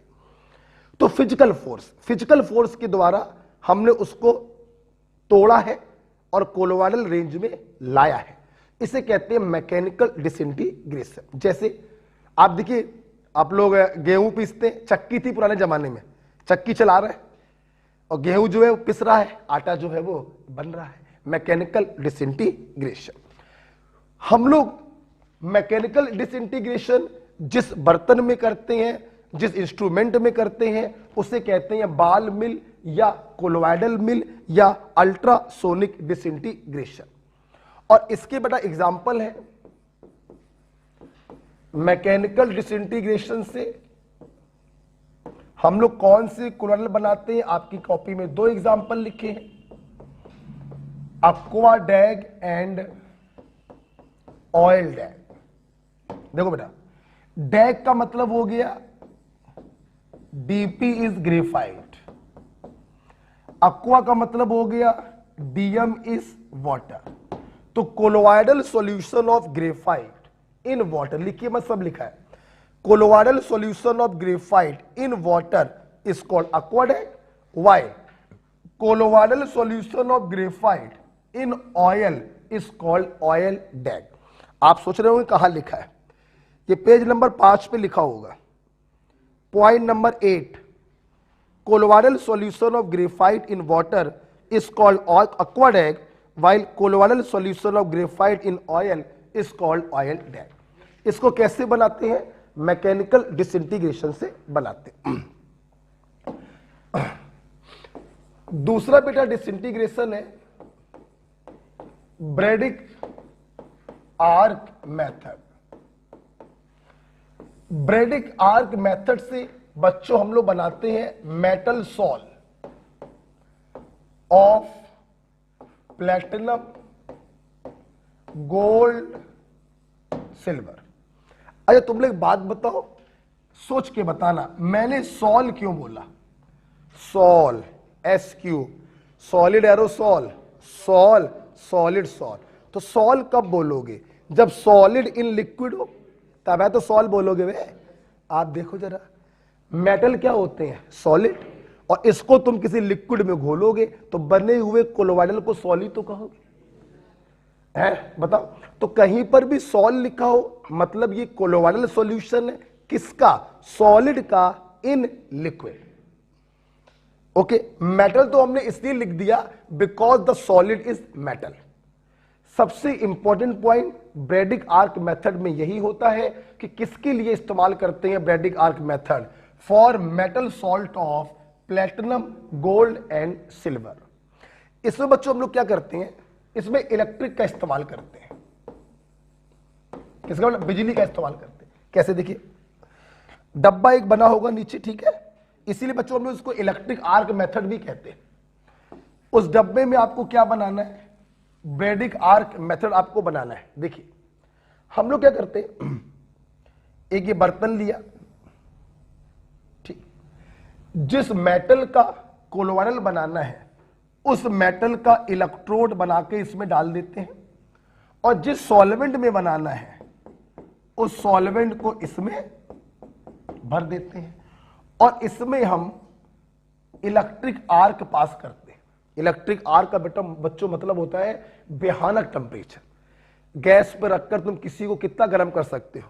100 डिग्री, 200 डिग्री, 300 डिग्री। बस इलेक्ट्रिक आर्क से हम हजारों डिग्री सेल्सियस का टेम्परेचर पैदा करते हैं। इस हाई टेम्परेचर पर ये जो मेटल होती है ये वेपोराइज होती है। क्या होती है? अब अगर तुम्हें कोलोइडल बनाना है तो इसके पार्टिकल को इस सॉल्वेंट में घोलना पड़ेगा, और वेपोराइज होकर तो ये ऊपर भी उड़ सकती है, वेपोराइज होकर ये ऊपर भी उड़ सकती है। तो उस वेपर को हम कंडेंस करने के लिए क्या करते हैं? इस पूरे सिस्टम को बर्फ से भरे हुए बर्तन में रख देते हैं। बोलो बेटा, किस में रख देते हैं? बर्फ से भरे हुए बर्तन में रख देते हैं। ये आइस होती है, और इस बर्फ का बच्चों काम होता है वेपोराइज मेटल को वापस से कंडेंस करना, और जब वो कंडेंस होगी तो कहां जाएगी? सॉल्वेंट में जाएगी, कोलोइडल सॉल्यूशन प्राप्त हो जाएगा। तो आइस का काम होता है टू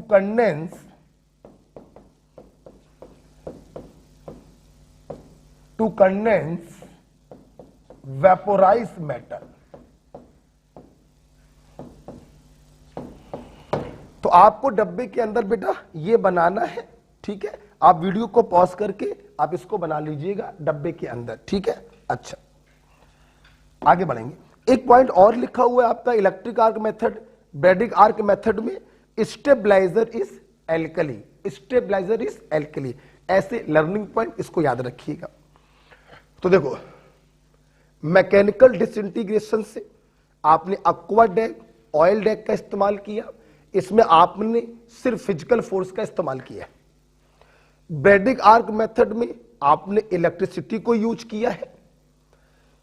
ब्रैडिक आर्क मेथड से हम बनाते हैं प्लेटिनम गोल्ड और सिल्वर के कोलोइडल सॉल्यूशन, जिसे आप कोलोइडल की भाषा में सॉल कह सकते हैं, बिकॉज सॉलिड इन लिक्विड। अब हम लोग पढ़ने जा रहे हैं बच्चों पेप्टाइजेशन, वेरी इंपॉर्टेंट। सामने देखिए, देखो एक रिएक्शन है, समझना पहले। एक रिएक्शन है A+B, दो लोगों ने आपस में रिएक्शन किया।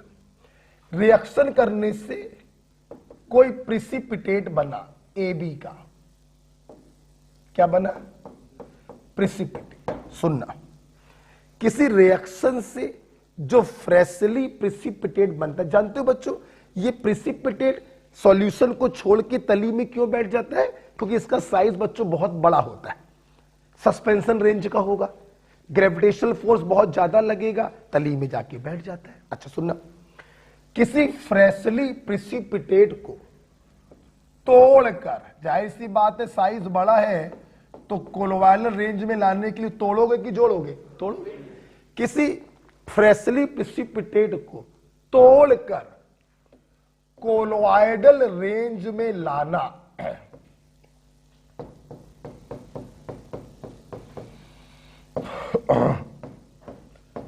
किसी फ्रेशली प्रिसिपिटेट को तोड़कर कोलोवाइडल रेंज में लाना, this phenomena is called peptization.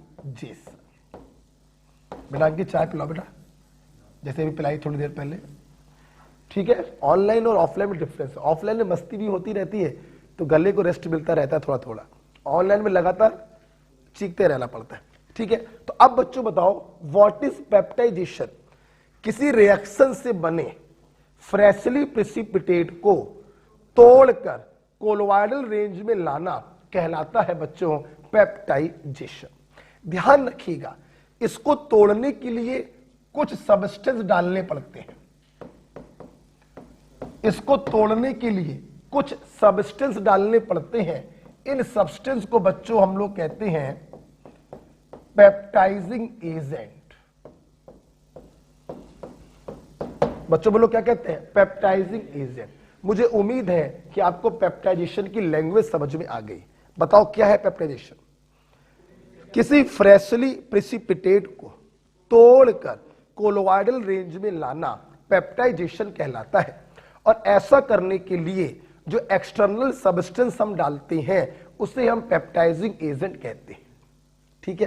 पढ़िए, the process of converting freshly precipitate into colloidal by adding suitable substance like starch, gum, glue, electrolyte.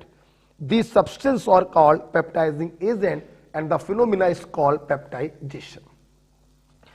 जैसे मुझे देखिए ना, इधर देखिए, जैसे सामने हम लोग देखेंगे AgNO3 था, हमने इसका रिएक्शन KI से कराया, क्या हुआ? AgI का एक फ्रेशली प्रिसिपिटेट बना। अब देखो, इस फ्रेशली प्रिसिपिटेट को हमें कोलोवाइडल रेंज में बदलना है। देखो कैसे बदलेंगे, देखो हमें इसको तोड़ना पड़ेगा ऑफ कोर्स। अब देखिए, कभी कभी बच्चों क्या होता है, जो रिएक्टेंट एक्सेस में होता है वही पेप्टाइजिंग एजेंट की तरह काम करने लगता है। जैसे मान लो AgNO3 और KI में से AgNO3 एक्सेस में था। क्या था बेटा? एक्सेस में। अब सब लोग समझना, ये बेटा प्रिसिपिटेट क्या करता है, इसके और एक्सेस वाले में जो आयन कॉमन होता है उस आयन को एडजॉर्ब करता है। क्या करता है? हम बता चुके हैं आपको, adsorption is a surface phenomena. AgI और AgNO3 में कॉमन क्या है? Ag+। ये क्या करेगा बच्चों? ये AgI क्या करेगा? Ag+ को एडजॉर्ब कर लेगा। जब Ag+ को इसने एडजॉर्ब किया तो इसकी सरफेस पे पॉजिटिव चार्ज आ गया, जिसके कारण इसमें रिपल्सन लगने लगा। इस रिपल्सन से बचने के लिए ये क्या करेगा? छोटे छोटे टुकड़ों में टूट जाएगा और छोटे छोटे टुकड़ों में टूटकर ये कोलोवाइडल रेंज में आ जाएगा। टूटने से फायदा ये मिलेगा, ये पॉजिटिव चार्ज कुछ इसके ऊपर आ गया, थोड़ा थोड़ा इसके ऊपर आ गया, सबके ऊपर थोड़ा थोड़ा पॉजिटिव चार्ज आ गया। इसलिए ऐसे कोलोवाइडल को बच्चों हम लोग कहते हैं पॉजिटिव कोलोवाइडल। मतलब चार्ज के बिहाफ पर भी कोलोवाइडल दो प्रकार के हो सकते हैं, पॉजिटिव कोलोवाइडल और नेगेटिव कोलोवाइडल। ओके, ध्यान दीजिए। अगर बच्चों KI एक्सेस में हुआ तो दोनों में कॉमन क्या है? I-। ये प्रिसिपिटेट क्या करेगा? I- को एडजॉर्ब करेगा तो इसकी सरफेस पे नेगेटिव चार्ज आ गया, ये थोड़ा सा डिस्टेबलाइज हो गया तो ये क्या करेगा? छोटे छोटे टुकड़ों में टूट जाएगा और हर पार्टिकल के ऊपर नेगेटिव चार्ज होगा। इस प्रकार से बच्चों हमें प्राप्त हो गया नेगेटिव कोलोइड। तो सभी लोग अगर देखें किसी रिएक्शन से जो फ्रेशली प्रिसिपिटेट बना उसको हमने कोलोइडल रेंज में तोड़ दिया, फिनोमिना इज कॉल्ड पेप्टाइजेशन। जिस सब्सटेंस की हेल्प से तोड़ा उन्हें हम लोग कहते हैं पेप्टाइजिंग एजेंट। ऊपर वाली रिएक्शन के लिए पेप्टाइजिंग एजेंट हो गया AgNO3 इलेक्ट्रोलाइट है, और नीचे वाली के लिए पेप्टाइजिंग हो गया Ki। बच्चों एक बात और सुनो, कोलोइडल के ऊपर ये जो चार्ज होता है पॉजिटिव और निगेटिव, ये चार्ज इनकी जिंदगी है, ये चार्ज इनकी लाइफ है। जब तक ये चार्ज है तब तक ये कोलोइडल है। क्यों? ये चार्ज ही तो वो फैक्टर है जो इन पार्टिकलों को आपस में जुड़ने नहीं देता है, क्योंकि रिपल्सन लगता है। अगर बच्चों हम लोग कोलोइडल के इन चार्जों को खत्म कर दें तो ये पार्टिकल आपस में जुड़ने लगेंगे और जुड़ के इनका साइज बड़ा हो जाएगा और ये प्रेसिपिटेट हो जाएंगे और कोलोइडल हमारा बर्बाद हो जाएगा। आप इसी चैप्टर में जब हेडिंग पढ़ेंगे कि कोलोइडल को कैसे बर्बाद किया जाए, कोलोइडल को कैसे प्रेसिपिटेट किया जाए, तो उसमें मैं आपको बताऊंगा कि हम इस कोलोइडल में ऊपर से अपोजिट आयन को डालते हैं। पॉजिटिव कोलोइडल है तो नेगेटिव आयन को डालेंगे, जो प्लस को न्यूट्रलाइज करेगा, चार्ज खत्म होगा, प्रेसिपिटेट हो जाएगा। नेगेटिव कोलोइडल है तो पॉजिटिव आयन को डालेंगे, जो नेगेटिव को खत्म करेगा, आपस में जुड़ जाएंगे, बर्बाद हो जाएंगे। तो ध्यान रखना, कोलोइडल की जान होती है उनके ऊपर उपस्थित ये चार्ज। और ये चार्ज आता कैसे है? जब ये किसी आयन को एब्जॉर्ब करते हैं तो वही चार्ज डेवलप हो जाता है। ओके, तो पेप्टाइड समझ में आया सबको? आप देखिए बेटा, आल्दो ये जो एक चीज आपको लिखनी है, आप देखिए बगल में लिखा हुआ है मैकेनिज्म ऑफ पेप्टाइजेशन और डब्बा बना हुआ है, उस डब्बे में आपको ये सब लिखना है। तो छोटा छोटा अपने स्टाइल से उस डब्बे में ये लिख लीजिएगा। उस डब्बे में बच्चों आपको ये लिखना है, आप डब्बे में इसको वीडियो को पॉज करके उसको लिख लीजिए। ओके, मैं हटा रहा हूं और पढ़ते हैं। तो एक बार फिर से पढ़ते हैं, पेप्टाइजेशन एग्जांपल पढ़ते हैं। Colloidal solution of AgI is obtained in presence of AgNO3 और Ki। समझाया मैंने आपको। दूसरा एग्जांपल बच्चों आपको सिंपल याद करना है। Lamp black is converted into Indian ink in presence of glue. यहां पे बच्चों ग्लू काम करता है as a peptising agent.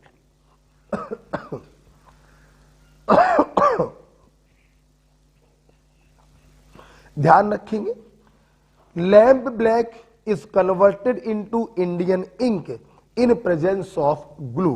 Glue काम करता है पेप्टाइजिंग एजेंट के तरीके से, इसको याद रखिए। अच्छा, इसी के बच्चों आप लोग इसी पेज के हाशिए पर एक पॉइंट और लिखिए एनसीईआरटी का। FeCl3 इन हॉट वाटर और FeCl3 in excess of NaOH। ध्यान रखिए बच्चों, FeCl3 इन हॉट वाटर ये बनाता है पॉजिटिव कोलोइडल, और FeCl3 एक्सेस ऑफ NaOH हाशिए पे लिखिएगा, ये बनाता है बच्चों नेगेटिव कोलोइडल। यहां पे क्या होता है, इसकी जब हाइड्रोलिसिस होती है तो यहां पे Fe2O3 प्राप्त होता है, जो Fe+3 को एडजॉर्ब कर लेता है और हमें पॉजिटिव कोलोइडल बच्चों प्राप्त होता है। जबकि यहां पे क्या होता है, ये Fe2O3 जो है OH- को एडजॉर्ब करता है और हमें नेगेटिव कोलोइडल प्राप्त होता है। इसको हाशिए में लिख लीजिएगा, ये एनसीईआरटी का एक पॉइंट है।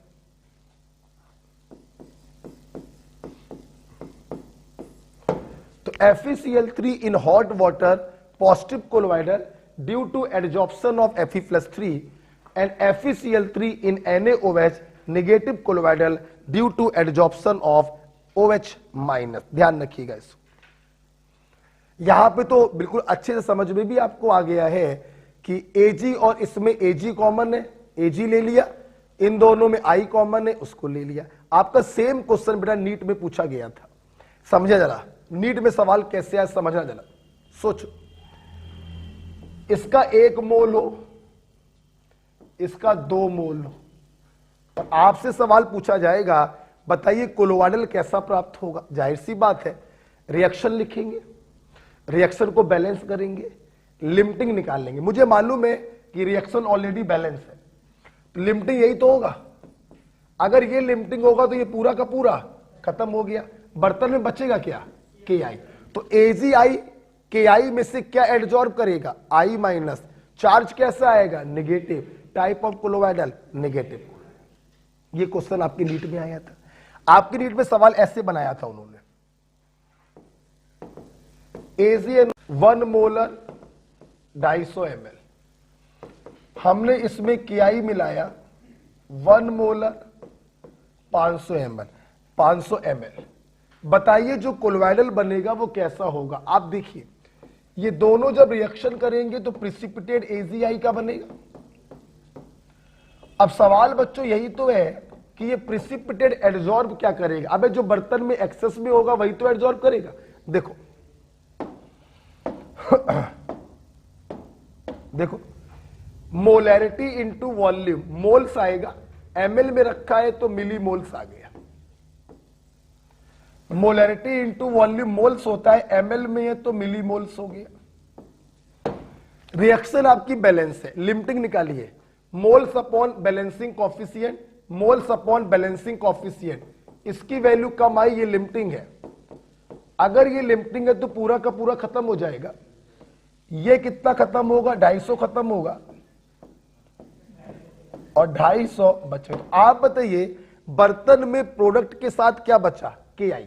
तो AgI इसमें से क्या एडजॉर्ब करेगा, I माइनस, जो कॉमन है। तो इसके ऊपर चार्ज क्या आएगा, नेगेटिव। तो कौन सा कोलोइडल आपको मिलेगा, नेगेटिव कोलोइडल।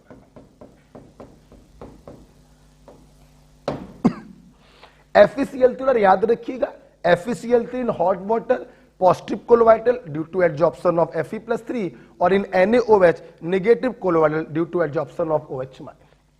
इस प्रकार से बच्चों देखिए हमने तीनों तरीके खत्म कर दिए, mechanical disintegration, Bredig arc, electrical disintegration और पेप्टाइजेशन। अब बच्चों बारी आई जिनका साइज छोटा था वो जोड़कर कोलोइडल रेंज में आएंगे। बोले तो कंडेंसेशन मेथड देख लीजिए सीधे। पहला बच्चों कंडेंसेशन मेथड है डबल डिकम्पोजिशन। देखो एक बात सुन लो, हम लोग डबल डिकम्पोजिशन कब कहते हैं। देखो मेरा पार्ट तुम्हारे पास चला जाए और तुम्हारा पार्ट मेरे पास आ जाए, दिस इज कॉल्ड बच्चों डबल डिकम्पोजिशन। जैसे हमने आर्सेनिक ऑक्साइड की रिएक्शन H2S से कराई है, तो हमें आर्सेनिक सल्फाइड का कोलोइडल सॉल्यूशन प्राप्त हुआ। ध्यान रखिएगा आपके एग्जाम में सवाल आएगा आर्सेनिक सल्फाइड को कैसे बनाएंगे, सीधे आंसर देंगे डबल डिकम्पोजिशन से। ये याद करना है, नो डाउट। दूसरा बाई रिडक्शन। सबसे पहले तो आपको याद होना चाहिए रिडक्शन से हम लोग बनाते हैं गोल्ड सॉल। क्या बनाते हैं, डबल डिकम्पोजिशन से क्या बनाते हैं, आर्सेनिक सल्फाइड का सॉल्ट। रिडक्शन से बनाते हैं गोल्ड सॉल्ट। हमने गोल्ड का एक सॉल्ट ले लिया ऑरिक क्लोराइड, इसमें हमने डाला रेड्यूसिंग एजेंट SnCl2 जिसने इसको रेड्यूस कर दिया और आपको गोल्ड सॉल्ट प्राप्त हो गया, खुद हो जाएगा ऑक्सीडाइज।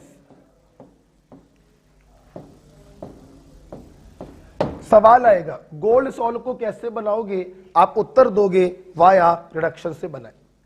तीसरा बच्चों है वाया ऑक्सीडेशन, जिससे बच्चों हम लोग बनाते हैं सल्फर सॉल्ट। क्या बनाते हैं, इसमें हम लोग लेते हैं H2S, इसके ऊपर कोई ऑक्सीडाइजिंग एजेंट डालते हैं बच्चों और हमें प्राप्त हो जाता है सल्फर सॉल्ट। ऑक्सीडाइजिंग एजेंट में भी कंसंट्रेट HNO3 और ब्रोमीन वाटर। देखिए बच्चों तो याद हमको करना होता है, यहां पे याद करना है, समझना नहीं है। आर्सेनिक सल्फाइड को कैसे बनाओगे, डबल डिकम्पोजिशन। नो समझाफिकेशन, ओनली रट्टाफिकेशन। सल्फर सॉल्ट को कैसे बनाओगे? Via oxidation. गोल्ड सॉल्ट को कैसे बनाओगे? Via reduction. लो, इस प्रकार से बच्चों देखिए हमने आपको प्रिपरेशन पढ़ा दिया। ओके, यहां पर बेटा आप वीडियो को पॉज करेंगे फॉर 5 मिनट। 5 मिनट के लिए आप वीडियो को पॉज करेंगे और जितना मैंने पढ़ाया है उसको आप रिवाइज करेंगे। ओके, 5 मिनट के लिए वीडियो को पॉज करके क्या करेंगे? रिवाइज करेंगे। हम लोग आगे बढ़ रहे हैं। देखिए, हम लोगों ने सबसे पहले ये देखा कोलोवाइडल क्या है, फिर क्रिस्टलोइड, कोलोवाइडल और सस्पेंशन में डिफरेंस पढ़ा, फिर कोलोवाइडल का क्लासिफिकेशन पढ़ा on the basis of state, on the basis of force, on the basis of size. उसके बाद हमने कोलोवाइडल को बनाने का तरीका पढ़ा, डिसइंटीग्रेशन तोड़कर, कंडेंसेशन जोड़कर। अब हम लोग पढ़ने जा रहे हैं कोलोवाइडल का प्यूरिफिकेशन। देखिए,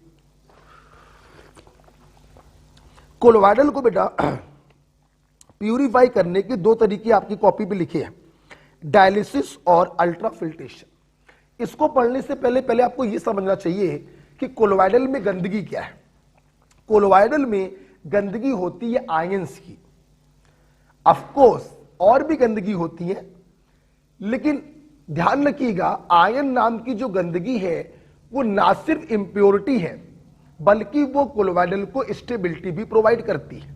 अब मान लो बच्चों आयन बहुत ज्यादा मात्रा में आ गए तो हर चीज की अति क्या होती है? नुकसानदायक होती है। इसलिए इन एक्सेस ऑफ आयंस को, आयंस मतलब इलेक्ट्रोलाइट, इलेक्ट्रोलाइट मतलब क्रिस्टलोइड, क्रिस्टलोइड मतलब true solution. In excess of ions को हमें कोलोवाइडल के बाहर निकालना होता है। इसी को कहते हैं हम लोग प्यूरिफिकेशन। हमारे पास बच्चों 2 तरीके हैं, डायलिसिस और अल्ट्राफिल्ट्रेशन। देखिए, डायलिसिस में क्या होता है? हमारे पास एनिमल मेम्ब्रेन का बना हुआ एक डायलिसिस बैग होता है। किसका? एनिमल में। ओ हो, एनिमल मेम्ब्रेन।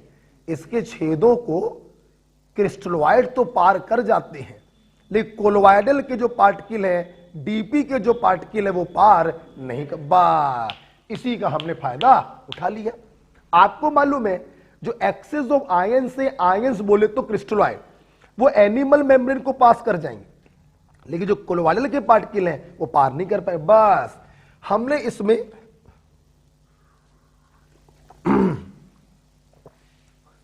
एक मिनट,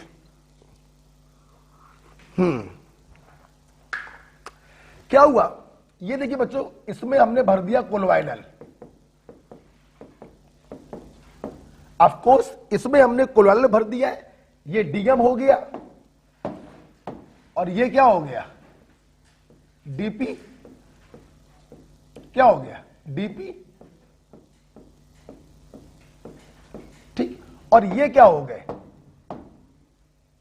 ये हो गए वो इलेक्ट्रोलाइट जो इनको स्टेबिलिटी भी दे रहे हैं, लेकिन एक्सेस में होने के कारण ये इंप्योरिटी की तरह भी काम करने लगते हैं।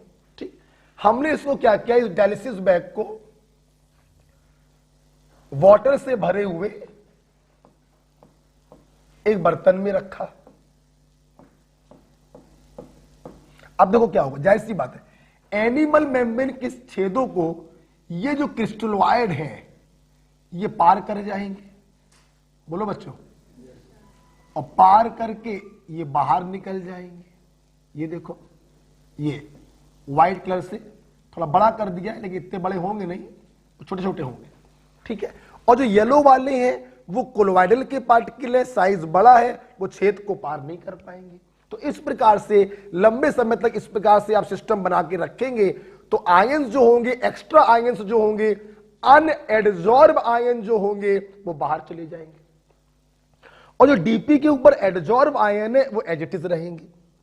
ओके, लेकिन सोचो ना, अगर तुमने ये काम डायलिसिस का बहुत लंबे समय तक कर दिया तो जो एडजॉर्ब आयंस हैं वो भी बाहर निकल जाएंगे।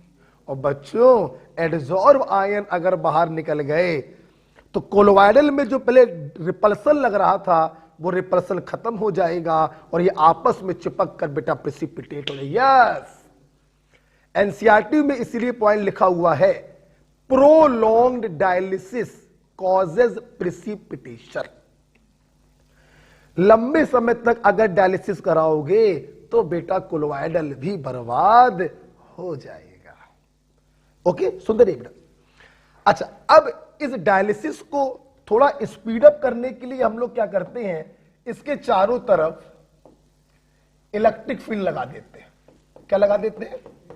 जब इलेक्ट्रिक फील्ड लगा देते हैं तो इनके बाहर निकलने की जो प्रक्रिया है वो काफी तेज हो जाती है। अब बच्चों हम लोग इसको कहते हैं इलेक्ट्रोडायलिसिस। तो dialysis in presence of electric field is called electrodialysis. बच्चों आपको मालूम होगा, लिखिएगा बाद में वीडियो को पॉज करके, सुन लो भी।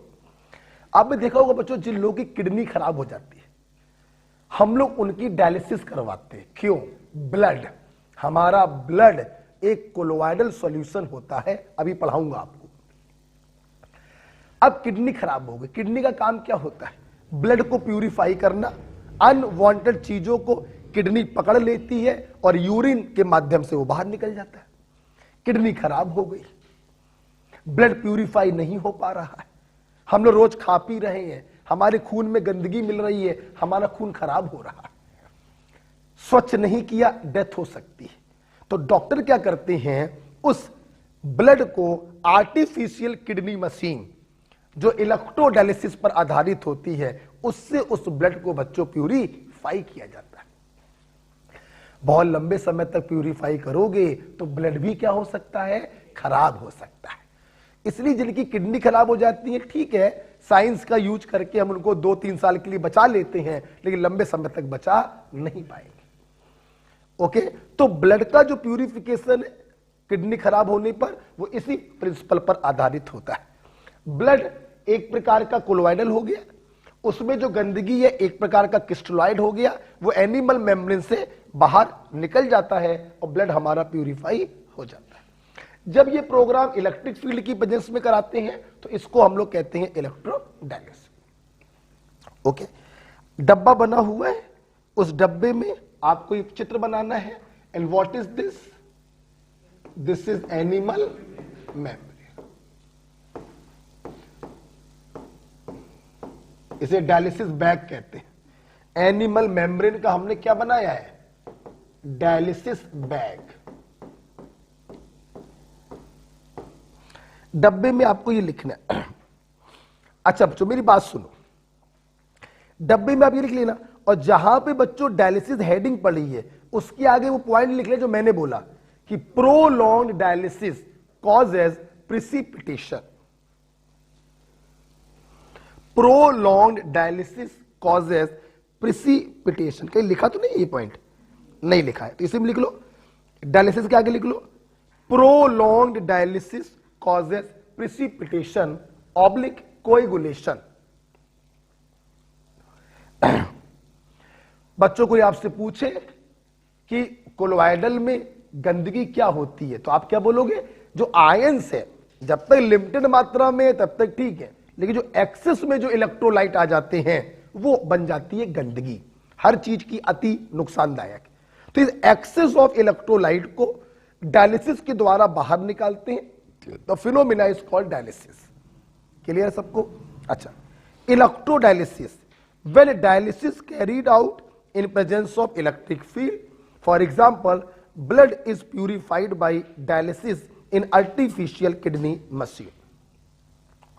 ओके, दूसरा बच्चों है अल्ट्रा फिल्ट्रेशन।